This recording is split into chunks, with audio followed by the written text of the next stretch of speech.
Shalom. All praises to Yahweh Bahashim, Yahweh Shai, Bahashim Rakah, a double honors to the elder apostles, the bishops, and the elders of GMS who as well. Peace and salutations to the elect. My name is Agnal. The title of this video is How Hath the Oppressor Ceased? The Golden City Ceased. Right, and this is in reference to, of course, Babylon the Great, America. Right, and they have basically reached their end. As this guy Scott Riddler is gonna say, they're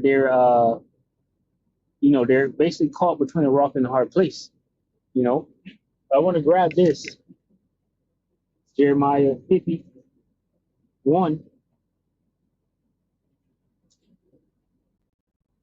and round 30, because this dude Scott Riddler, he sounds scared.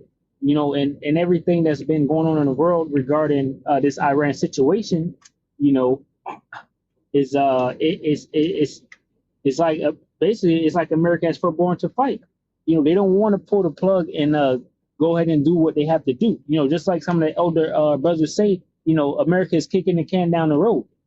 Regarding this war, because this war would be the last war to end all wars. It'd be a nuclear war, right? And they're trying like hell to just persuade their enemies to give up, and not to fight. But pursuant to Joel the third chapter, the weak are now saying that they're strong, and that's pretty much what this debate is going about. It says Scott Rittler and Mohammed Morandi debate Iran versus U.S. war, Trump's biggest mistake. And it goes into a lot because Lisa the Flock is drawing them out. But anyway, if you listen to this dude Scott Rittler, he sounds like he doesn't want this at all, and he's trying to in some way persuade his enemies to just give up to America. This is Jeremiah 51 and 28, because this is the Lord's doing, right? America, Babylon the Great will be destroyed.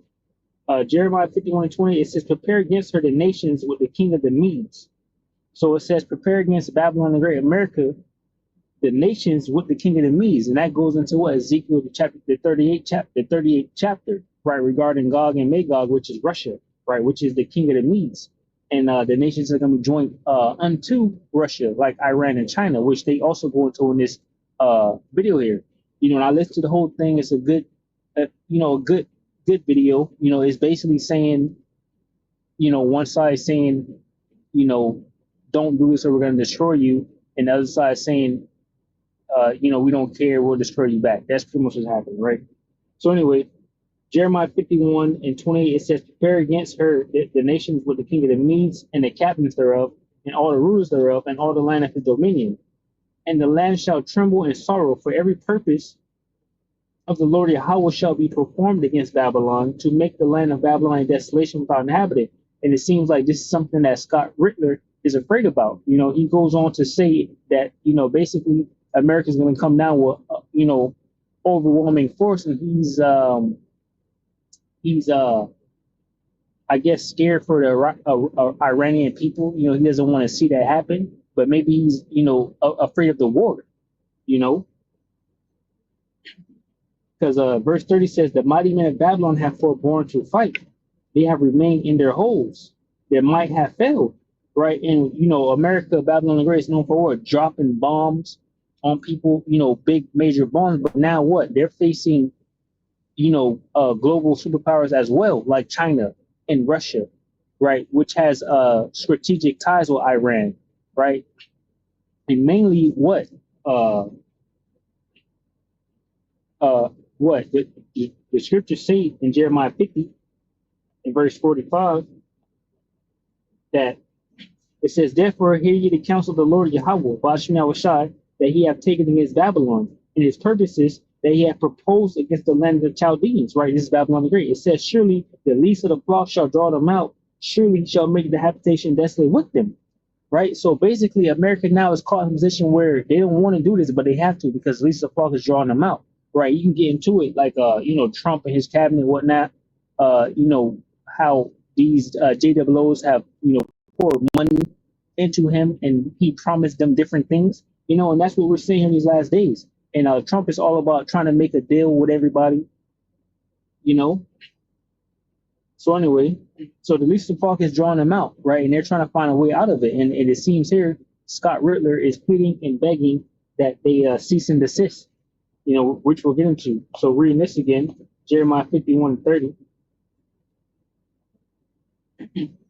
It says, the mighty men of Babylon have forborne to fight. They have remained in their holes. Their might have failed.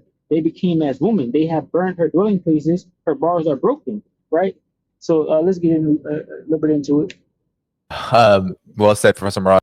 Let me disconnect this. Hopefully it still connects. Let me see.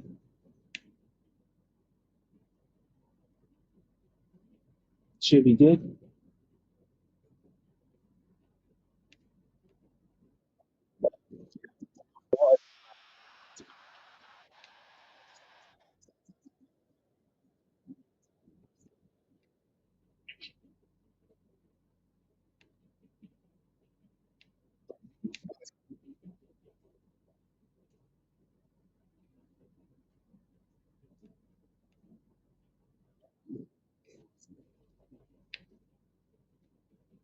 All right. Let's see.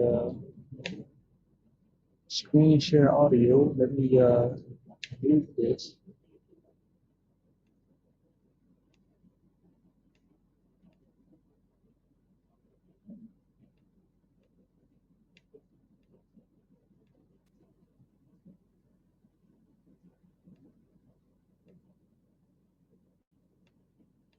Said, Professor Morandi.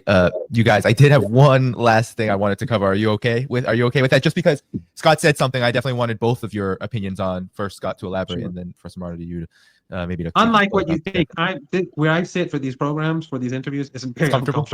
Oh, it's very uncomfortable. Oh no, it looks like a flat. Yeah, it looks very nice, but I'm actually not in a very comfortable. Escalations with Iran that are actually happening as we've they've been happening. Isn't very uncomfortable. Oh, it's very uncomfortable. Oh no, it looks like a flat. Yeah, it looks very nice, but I'm actually not in a very comfortable position. Oh jeez. But it's because of the boots here. I want to make it look nicer and to look smart, perhaps. It's important. Yeah. It's important. But I haven't read all of these by no means. Yes, ask the question. At least you admit it. Most people don't. Well, Scott, let me just begin with you, because earlier you were talking about this nation-ending exercise that the United States is planning under the Trump administration, as we speak. And you've talked about today how that immediately goes nuclear. You've been on my show before too about escalations with Iran that are actually happening as we've they've been happening under the Trump administration, sending, for example, the aircraft carriers, which in the past you've talked about how Iran has missiles that can take those out. So what does this nation-ending plan look like that goes nuclear, and what exactly would be the right? So that's Esau puffing at his enemies. I'll grab that real quick, get that precept out the way. This is Psalms 10 and 5. It says, the wicked through his pride, the wicked through the pride of his countenance will not seek after Yahweh. Yahweh is not in all his thoughts. His ways are always grievous. Thy judgments are far above out of his sight. As for his enemies, he puffeth at them. In the NLT, verse 5 says, yet they succeed in everything they do. They do not see your punishment awaiting them. They sneer at all their enemies. Right, so what? Hey, we're going to get into it. Their punishment is this destruction that's coming to them that they're trying to avoid, because we know they're trying to avoid it because Trump is saying peace and safety. They're just sneering at the enemies, puffing at the enemies, right, trying to, subdue them into subjection. Because why? The dude just said they have these B-2 bombers over there in Garcia that's in within striking range for Iran to hit them. But there's like, basically look at these bombers. We can attack you. You don't want to give up now, And it's 1 Thessalonians 5:3. It says, for when they shall say peace and safety, then sudden destruction come upon them as travail upon a woman with a child, and they shall not escape. And that's the position that they find themselves in now. And Scott Rittler is going into that. He's begging basically to, for them not to go to war. Listen. Consequences, because we've talked about MAD, but we've also talked about how it'd be devastating for Iran. But it appears to me there's so much devastation to go around with this. How exactly does this happen or occur and work? Well, I've not been in the government for right, and we're gonna get into it, but it's and that's the, like I said, the weak saying I am strong. This dude just said, Scott Rittler said what? That it's Iran be totally destroyed, if America attacked. But this guy, the host here, Danny, said it seems like there's enough destruction to go around, as in, they're not afraid, A long time. And if I were in the government, we wouldn't be having this conversation. So it'd be a lot of speculation that goes into this. But let me just say, let me paint the picture of the thinking that's behind this. The first problem that we put up there is, how do we rapidly eliminate Iran's nuclear infrastructure? And Iran, unfortunately for it, has been totally compliant with its obligations under the Safeguards Agreement. So there is no secret here. We know where Iran's programs are. Inspectors go there. And I'm pretty sure Iran understands that these inspectors are debriefed in detail by foreign intelligence who are looking for weaknesses. Now, the IAEA can pretend that it doesn't happen. And I'm not saying that I know that it happens. I'm saying that I know what happens. It sure happens. Yeah. I mean, and so, and that comes to people like me, who then I get engineers, and we sit there and we try to reverse engineer the data we've been given to determine, the physical properties of each target. And once we have the physical properties of each target identified, we have to determine the level of destruction necessary to achieve the objective, whether it's destruction of centrifuge capacity or whatever. Again, I'm just saying that's what these happen. We identify the physical properties of the structure, the level of destruction necessary, and then we match a weapon to that. So each target will have, I've done this. Each target has a workup sheet that says, this is the target, this is what needs to happen, this is the weapon. It's another one that allows battle damage assessment to say, this is what we're looking for to determine whether or not objectives have been met. So each target has this targeting package put together that then gets turned into a strike package. It gets sent to the operators, who are told what the location is, the weapon system, how time of flight, if there's any navigation ahead, all that gets programmed in. Boom. So we take out, I don't know, let's say there's 15 targets we need to take out in the nuclear. I'm just throwing out an arbitrary number here. 15 targets. So we've done that. Now we have to take the next step. If we do this, what is Iran's response?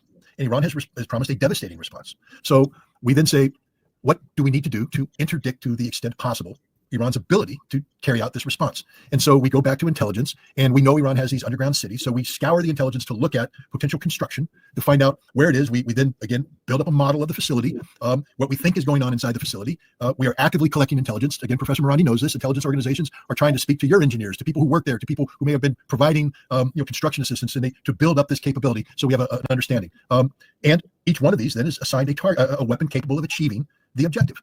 Then the next thing is, if we're going to do this, then what is our goal and intention with the government of Iran? I believe that the United States, unless Donald Trump has issued orders to Tulsi Gabbard, and I hope he has, to terminate our regime change plans. The CIA has been working, and Professor Morandi, you know this. You know what happened in December of 2023. You know what the CIA did. You know what British intelligence did. They are working with groups to bring down the theocracy, the government of the Islamic Republic. And so we have that. We know, I'll give you an example of the thinking. Desert Fox was the American attack on Iraq in December of 1998. Ostensibly, it was supposed to be a strike to remove Iraq's weapons of mass destruction capability. But a major component of the strike were the suppression of Iraqi security and an intelligence effort to recruit Iraqi generals who would then, their facility would not be struck. Those soldiers would then march on Baghdad to remove Saddam Hussein. It was a regime change exercise. Everything we do is a regime change exercise. Everything we do. So I believe that if we were to strike Iran, it would become a regime change exercise, which means then we incorporate the targets that are involved with communications, security, government services, and the government itself, a decapitation exercise. This will be complicated by reality. But again, Professor Morandi, I'm not making this up. You know how Haniyeh was killed, and you know what tool was used, a drone that was not launched from outside of Iran, but a drone that was launched from inside Iran. There is capability embedded in Iran that is designed to achieve regime change. Haniyeh was killed on the day of the presidential inauguration. This was one of the most deeply insulting things that Israel has done. It's murder, but it's also meant to be an insult, but it's also meant to be a statement of capability and capacity. I'm not threatening Iran. I'm telling you my thinking. And my thinking is that if I were in charge of this campaign, I would initiate the campaign with drone-level strikes against Iranian leadership to take out as much of the leadership as possible, followed by an immediate attack on Iran's nuclear infrastructure and retaliatory capacity, and then sustained strikes against their communications and their leadership, all the while the CIA and their allies seek to rise the people up against the regime. That's what I mean by nation-ending exercise. This is purely hypothetical on my part, a lot of speculation, but it's based upon the fact that I've done this before against Iraq, and I'm familiar with the thinking that goes into these kinds of strikes. So now people say, oh, you're threatening Iran, you're trying to bully Iran, you're trying to scare Iran. No, you asked me a question. How do you get to that? I just laid it out to you. None of this is meant to be a threat. None of this is meant to be anything other than statements of fact based upon past experience applied to potential future objectives. That's what I meant by nation-ending exercise. Right. So he said all of that, but this is a 2-hour-long video, and the whole time pretty much he has been saying and pleading, Iran doesn't want this. This is it's gonna be devastating. They should just stop. That's all he's been saying. So once again, Jeremiah 51:30, it says the mighty men of Babylon have forborne to fight. They have remained in their holes. They might have felt they became as women, right? And then what? Also, you had Donald Trump. He gave ultimatums and told them to do certain things. Let me charge this up. But then he reneged on the ultimatums that he gave Iran. So hey, the mighty men of Babylon have forborne to fight. They don't really want this war because this is, and Trump doesn't. The elder Pastor Hart says all the time that Trump don't know what the hell going on. He don't know what he is involved in. Like he's low level. He's a low level JOO, probably a bastard child of these Rothschild banking elites. That run the road, the JOOs, right? That's why Israel and America are joined together because what?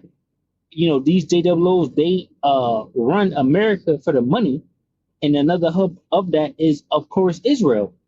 So they're together, but Trump don't know what's going on, and he's trying to make a deal with everybody, peace, safety, and all of that, right? Jeremiah 51:30 again, the mighty men of Babylon have forborne to fight. They have remained in their holes. Their might have failed. They became as women. They have burned her dwelling places. Her bars are broken because what? They're going to be destroyed, right? They're going to be destroyed by these missiles because this is what the Lord wants, which we'll get. But anyway, this is Joel 3, because he said all of that for 2 hours, and this dude up here, Mohammed Morandi, basically is saying, Iran doesn't care. They're going to continue to fight back, and attack. They stand with the Palestinians and the Gaza Strip. Iran stands with Yemen, and Yemen's going to continue to blow up ships that try to go and offer aid to Israel, and things like that. So that's what he was saying. So this Joel 3 and verse 9, it says, proclaim ye this among the Gentiles, prepare war, wake up the mighty men, let all the men of war draw near, let them come up. It says, beat your plowshares into swords and your pruning hooks into spears, let the weak say, I am strong. So, basically, that's how the Golden City has ceased, because now the enemies are rising up and saying that they are strong. They're no longer allowing America to bully them.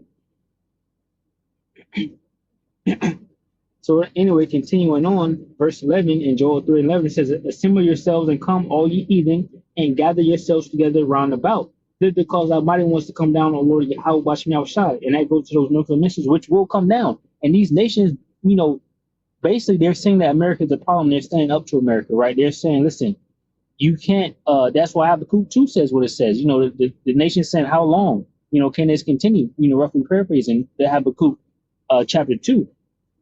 So they're going to go to war with America, right? If America continues to do what they're doing. But once again, you have to remember that it's the JOOs. It's Israel that's drawing out America to this war, right? And they pretty much don't have no other option. That's it.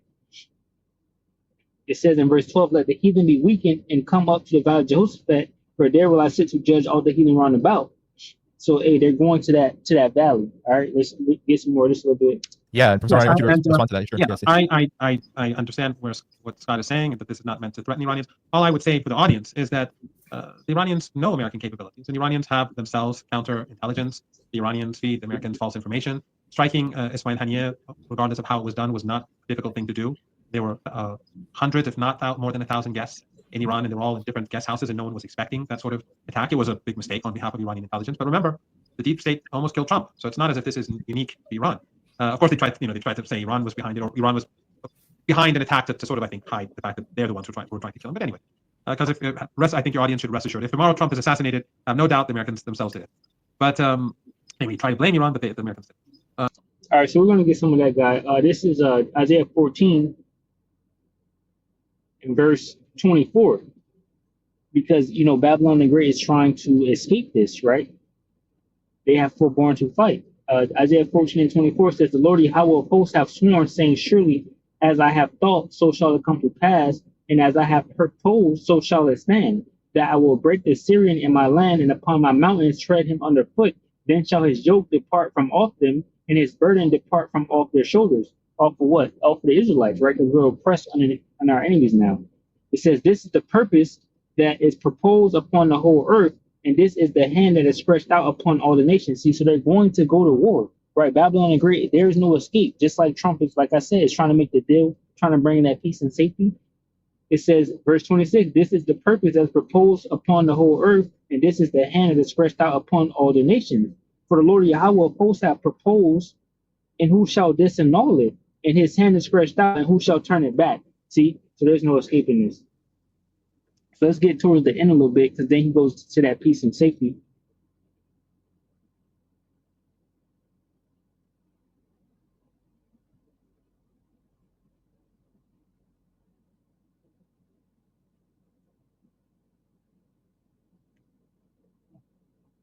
We really are, as a planet, as humanity, we really are depending a lot on the rationality of emerging powers like Iran, like Russia, like China. I mean, look at what Russia is doing right now with the United States as the Ukraine conflict still continues, and there's the negotiations and the dancing.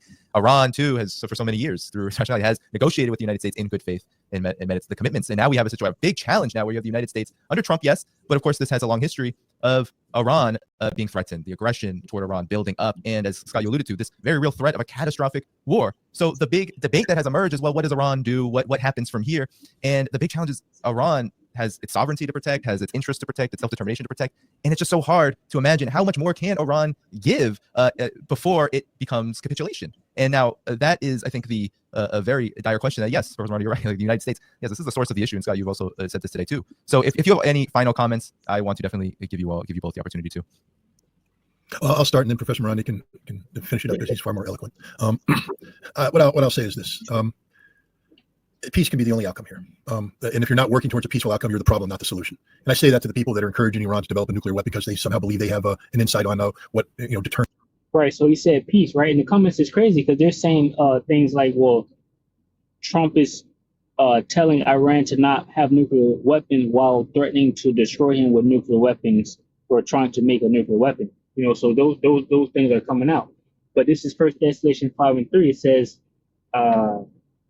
I'll grab it. Yeah, KJV. But when they shall say peace and safety, then sudden destruction comes upon them as to dwell upon a woman with child, and they shall not escape. And that's what they're trying to do. They're trying to escape the situation through peace, right? Babylon the Great doesn't want this. This is the Israelis drawing out Babylon the Great to the war, right? And they're here, right? And Trump is trying to make a deal, but there's no deal that will be made, because why? Let's see what this guy says here.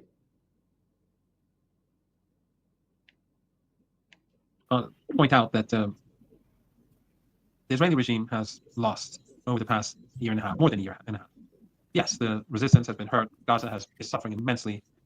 Lebanon has been hurt. Yemen is being attacked. Iran is under maximum pressure sanctions. No one else is doing anything. Everyone else has betrayed the Palestinian people.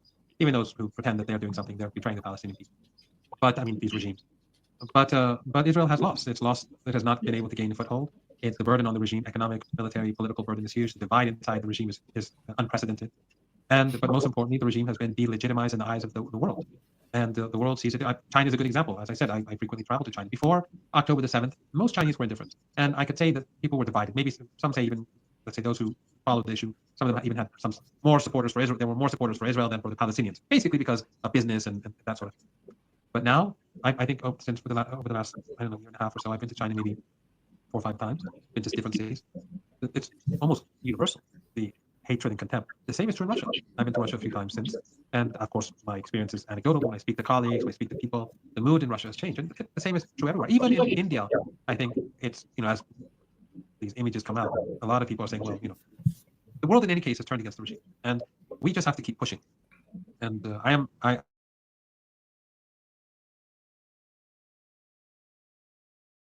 resistance. I'm optimistic. It's not going to end today. It's not going to end next week. It's not going to end next month or next year. But I think the Israeli regime is in its dying phases. And on a final note, which is let's say a bit more humorous if anyone has time, although everyone's exhausted if they're listening right now. I'm exhausted. You could go and watch my debate on Piers Morgan. You'll have a good laugh. All right, so they're going to continue. They're going to continue to fight. Let the weak say I'm strong, right? They're not giving up, and they're going to fight American Israel if it comes down to it. So, Lord willing, we edify from the lesson. I'll say shalom to those elect, which consists of men, women, and children. Shalom.